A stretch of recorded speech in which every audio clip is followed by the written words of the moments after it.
म तिमीलाई आज एउटा खतरा कुरा सेयर गर्छु है। हिजो एउटा अङ्कल आउनुभयो अनि आएर मलाई के भन्नुभयो भने भाइ तिमी किन जिम जान्छौ, जिम जानु हुँदैन कि शरीर बिगार्छ यसले भन्दै मलाई एडभाइस दिइराख्नु भएको थियो। त्यो अङ्कलको शरीर भ्यागुता जस्तो थियो कि पेट यत्रो फुलेको भोडे थियो शरीरै, अनि मलाई जिम जानु हुँदैन भनेर एडभाइस दिइरहेको थियो। आफै सुगरको दबाई खाइरहेछ कि फेरि।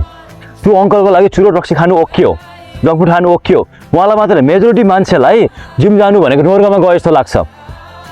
रक्सी चुरोट खानलाई एकछिन पनि सोध्दैन उनीहरूले, अनि फ्रीमा उसलाई एडभाइस बाँड्दै हिँड्छ।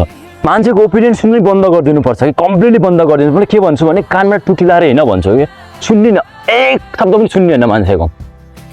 तिमीले के गर्दैछौ, कसो गर्छौ, कसरी सुनाउने नै होइन। तिमीले गर्न सक्दैनौ, यस्तो हुन्छ उस्तो हुन्छ तिमी भन्दै तिमीलाई डाउन बनाइदिन्छ, तिमीलाई लिमिटेसनभित्र राखिदिन्छ।